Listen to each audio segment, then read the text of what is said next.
Hello po sa lahat. Kumusta po kayong lahat dyan sa atin? Sana po ay okay kayo at ligtas kayo sa baha at sa lindol.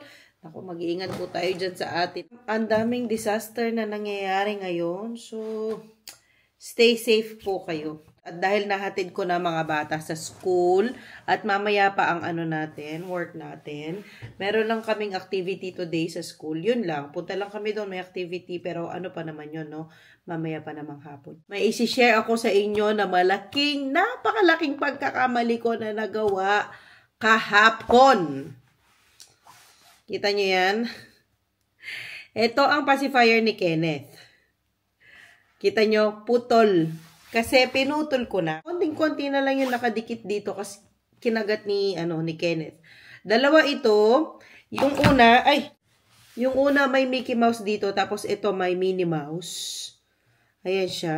Ka-brand ito nung nabili namin sa Qatar nung umuwi kami ng Pinas. Kung ma-remember ninyo yung vlog ko na yon, nung nag-stop kami sa Qatar, ayan, bumili kami ng pacifier. Tapos, ganito siya na brand. Iba lang yung color noon. Tapos, ito nabili ko nung kasama ko si Rena nung nandito na. Gustong-gusto niya tong pacifier na to kasi nga merong Mickey Mouse at Minnie Mouse. And then, ito nga yung nangyari. Na maling desisyon talaga aking ginawa. Hindi ko agad na-realize. Kasi gusto kong itry na si Kenneth, wag na siyang mag-pacifier. Kung nakasunod kayo sa aming mga vlogs, alam niyo na si Kenneth, ginagamit niya yung pacifier pampatulog niya, tsaka yung tela niya na hawak-hawak na ganon. Nagpa-pacifier lang naman siya talaga. Yung pag sleeping time na, yung maghapon, hindi siya nagpa-pacifier. Tapos bilang nanay na nangangamba sa ngipin ng anak niya, etc. Dahil 2 years old naman na si Kenneth, nakakita ko ng opportunity kasi putol ang pacifier niya, may kagat, kumbaga. Pag sinisip-sip niya, wala na siyang yung na rubber kasi butas nga. Yung una nito, wala na kasi nga nasira din. Naisip ko na feeling ko matabang utak ko, anuhan ko yung try kong putulin. Ayan, pinutol ko. Tapos binigay ko sa kanya kagabi. Yan, tingnan mo yung eyebags natin. Napakampuyat natin for today's video. Binigay ko. Tapos, sinipsip niya. Sabi niya, sa pagdadash niya, Mami, kapot, sira. Sabi niya, ay, sabi kong gano'n, sira siya. Wala na tayong pacifier. Huwag ka nang mag-pacifier kasi big boy ka na. Sabi kong ganyan. Tapos, ginano niya sa akin, hindi, Daddy Copan. Si Daddy daw niya, bili daw ng pacifier. Sabi ko, bukas na kasi gabi na, wala na pacifier. Try mo na yan, ganyan. O di, napakalma ko naman siya nung una. Humiga siya. Nag-milk, tapos humiga. Ayan, tapos mamaya after mga 10 minutes, ikot-ikot siya. Hawak pa rin niya ito, dinidede pa rin niya. Hala, umiyak, guys. Umiyak. Magmula nung umiyak na yon na, hawak ko na siya buong gabi. Hindi siya nagpatulog. Lagi niyang sinasabi na, Mami, pacifier, Mami, pacifier. Wrong move talaga, as in. Pinagsisihan ko talaga na bakit ko ba kinat ang pacifier. Hindi pa talaga siya ready na i-let go. Hindi ko nga din alam anong gagawin ko para i-let go niya ang pacifier. Mamaya maghanap kami talaga ni Daddy ng pacifier para sa kanya. Hiniga ko na lang siya sa tabi namin sa bed. Tapos gising-gising pa rin siya. Anyway, yun ang aking storya. Mamaya ko na itutuloy itong vlog na to kasi madami tayong gawain pambahay today. Ngayon pa lang din talaga nag-sink in sa akin na wrong move yung ginawa ko na yan. Ay, naku. Binili ko pa man din yung pacifier na yun sa Germany noong kasama ko sila Rina. Sana may mahanap ako online.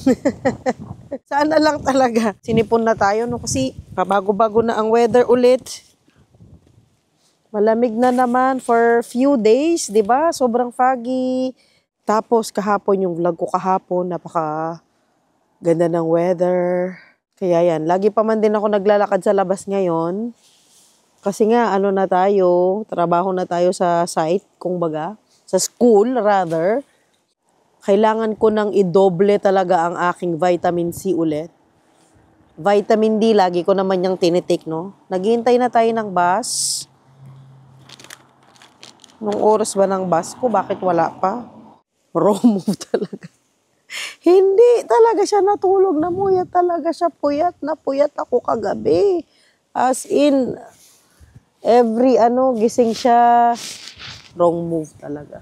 Nasa school na tayo. Pinrepare ko na itong flag namin dito. Kabaligtad. Nahilo na kayo guys. Tapos yung mga flyers namin nilagay ko na dito. Today nga ay open day natin dito sa school. At prepare na rin kami ng tea, coffee para sa mga parents. And then partner kasi namin itong Sina na tinatawag nila.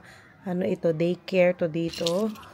Yung mga estudyante namin katapos nila mag-school, kung yung parents hindi pa sila masundo, ayan, dun sila pupunta sa Sina. Nasa na ba yung ng Sina? Ito yung flyer ng school. Tapos ito, ayan. Sina Childcare. Partner namin yan. Nandito rin yan sa building. Naglagay din ako ng flag doon para makita kapasok ng mga parents. Ang ating flag, mga classrooms ito, no? Ito yung mga regular na Dutch classes. Yan, so dito lang tayo maghintay na mga darating na mga bisita. Nauna tayo, no? Ayun na yung papanhik doon sa mga classrooms. O, diba? Bilis, nakamook up na tayo.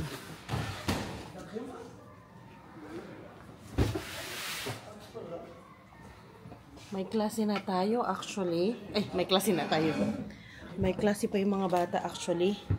Yung mga regular na klase dito. Try tayo ng tea nila. Green tea lemon flavor. Lemon, ang arte.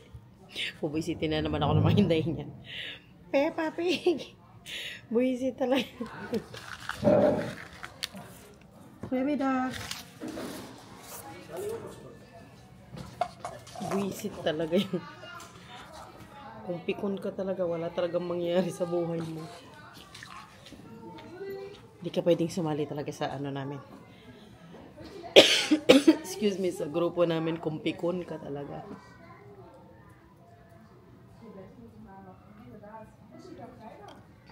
Ako pa lang sa team namin ang nandito. Nasara na.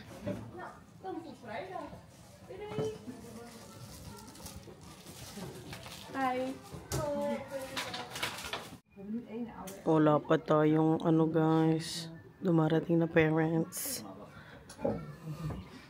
Kuha nga ako ng ganito para meron akong yan siya compass for remembrance.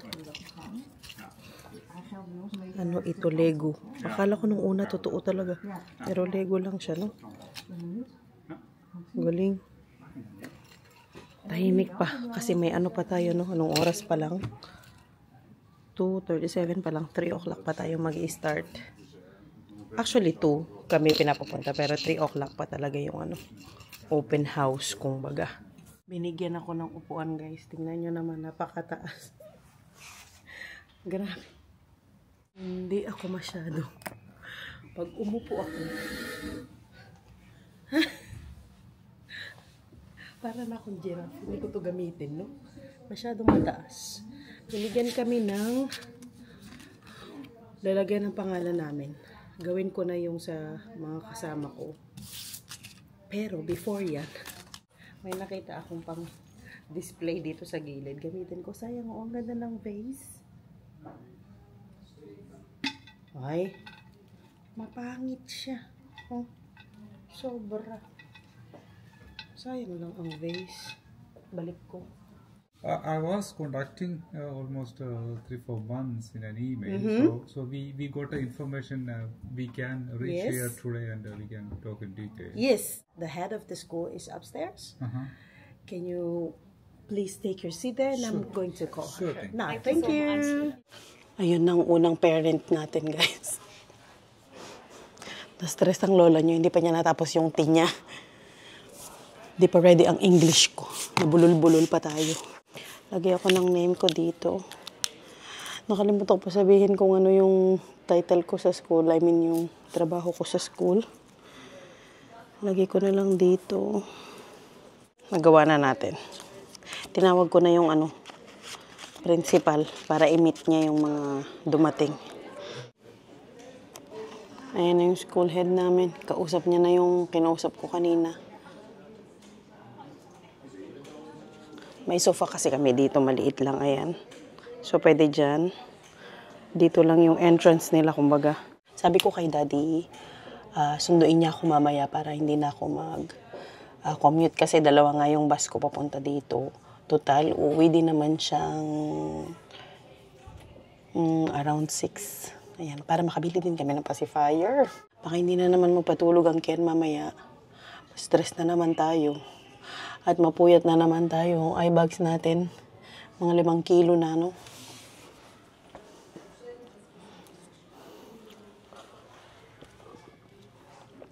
Super happy ko ba sa work na ito kasi finally, yung alam mo yun, yung kahit hindi ako magtuturo at least, finally yung gusto kong gawin, yung mga skills ko na apply ko, tapos na tututo din ako somehow.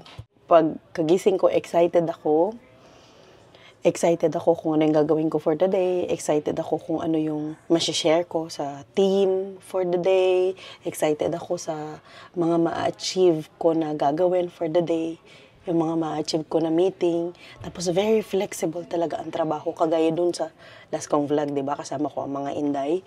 May yung buong araw na yon, ilang hours lang ako nag-work. Tapos yung isa sa through online meeting pa. So, may time ako na makipagkita din sa kanila. Yung mga ganong instances, yung ganong flexibility sa trabaho. Kaya super thankful talaga ako. Super appreciate ko talaga na nagkaroon ako ng opportunity na ganito na mag-work dito sa international school na. O siya, mag-work muna ako. Wait lang.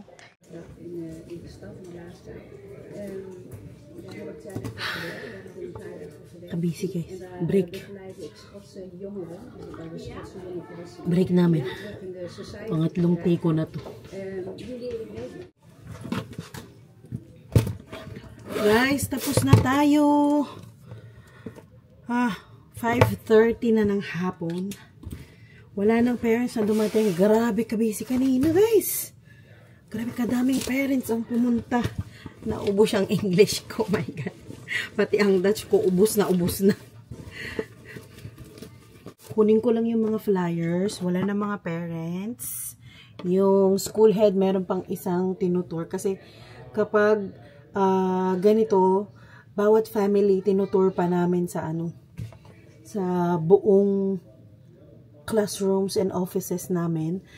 Pero hindi ko pa kayo tinur. Kasi hindi pa siya tapos. No? Marami pang mga kalat-kalat doon and everything. Kasi hindi pa umaalis yung isang, kung sino yung school na nandoon. Aalis pa lang sila next week. Kasi dito, sem break, parang ganyan.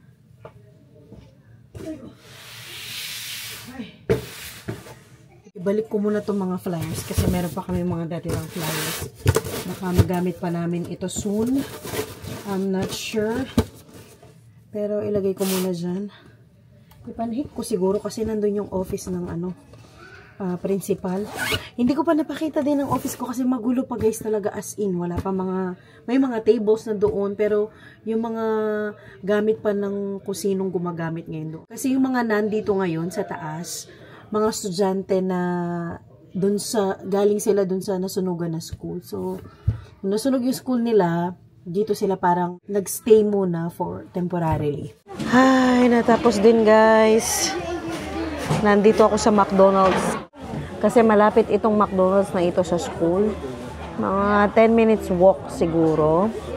Hintayin ko si Daddy dito. Dito na lang niya ako sunduin. Kasi nilak ko na yung school nung kaalis namin. So, ayoko naman magstay doon ako mag-isa. Tapos ilalak ko darating si Daddy. So, sabi ko sa kanya, lumabas na yata siya? Oo, lumabas na. Pabiyahe na siya, papunta na siya dito. Hindi ko alam kung gusto niyang kumain muna before kami bumili ng pacifier. Definitely, kailangan namin maghanap ng pacifier ngayon kasi nga baka si Kenneth magwala tonight. Paano ba? Meron pa namang mga nakabukas na supermarket. Drugstore, baka wala na ganitong oras, no? Tingnan lang namin. So, successful naman ang aming open day. Marami akong na-meet na iba't ibang lahi din. Hindi na pumasok si Daddy. Nasa labas daw siya. Nasa parking. Hala. Ay, hindi. Laway ko lang pala. Akala ko umaambon. Laway ko lang. Bili muna kami ng pacifier. Naalala mo? Dito. Oo, alam ko yun. May Mickey Mouse yun. Ano yun? Nufik. Nufik ang brand.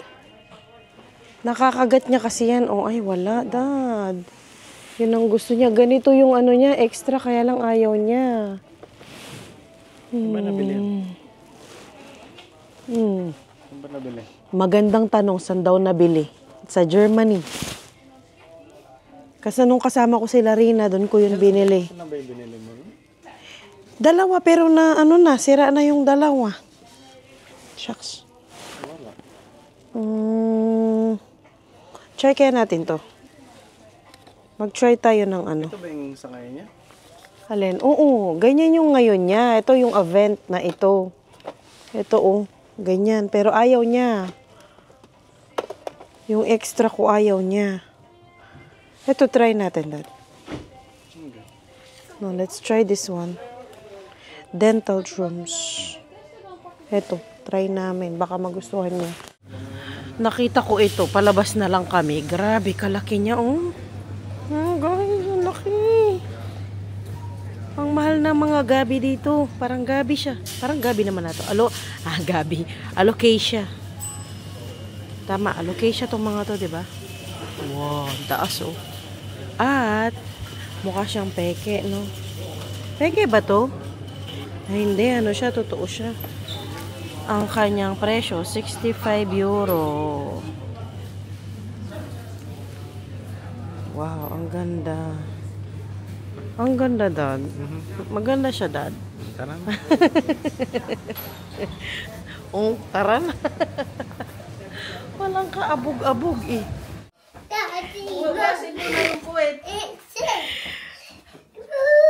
Hi! Hi, guys! Hi, guys! Ayaw matulog, no, ma?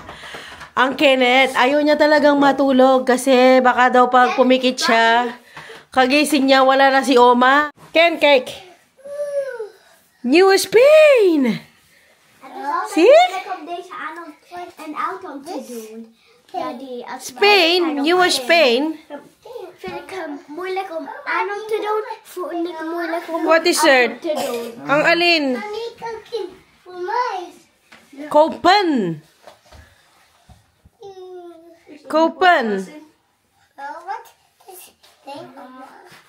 Kijk, de Spain. Zal ik eerst schoonmaken? Ja. Geef na, mami. At saka, hindi yan matutulog ma kasi walang Spain. Kaya magandang ma-Spain. Kumusta ma ang lahat? Hi! Nilipat na namin yung slide. Ay! Opo ma. Opo ma. I-ano ko na lang ma. Pwede namang installment. Yung slide sa baba na dito sa kwarto ni Zoe. Kasi gusto daw niya ng slide sa kwarto niya. Ayan, slide! Go ka na! Binilang ko sila ng parang Vicks. Kasi sinisipon sila. Ito kay Zoe. Yung blue. Tapos yung orange kay Ken. Sige. Yala. Sige. Opo ma. Tsaka yung paa niya. Ito bago siya matulog ba ma? Para maano sa slapsack niya. Dami pang energy guys. Kakaiba energy nila today. Pakuluan muna natin tong mga pacifier ni Ken bago natin pa-try sa kanya. What do I that? Nothing.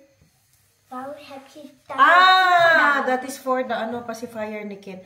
Alam niyo guys, may tatanong pala ako sa inyo. Na-stress ako ng very slight. Hey. Di na ma-stress, pero tatanong ko lang to make sure lang. Kasi sabi ko kay Mama B, mag-open siya ng bank account niya para doon na lang ako padala. Kasi every month, nagpapadala ko sa pamilya ko sa Pinas. And then, pinapadala ko lagi through, remittance. So, sabi ko sa kanya, Ma, try mong kuha ng bank account. Noknit. At saka, mas mura ang bayad. I mean, yung fee, yung parang service fee, kapag diretsong remittance to bangko. Kasi ngayon na nangyayari, remittance, tapos, cash niyang kukunin sa M. Louillier, yung mga ganyan, yung Cebuana. Ipabang nas miskin at kommer inte för sig till land. Nay, hindi po. Kaya na, mami na. Ikaw na Okay, mamaya pa pag nag-boil. Yeah? And then yun nga, sabi ko sa kanya, mas convenient na from remittance to, from sa akin dito, parang bank to bank na lang. E di, ayun, ito ang problema. Meron siyang ID, parang requirement yata dyan sa atin. Hindi ko rin maintindihan kung bakit. Please enlighten me kung bakit, guys.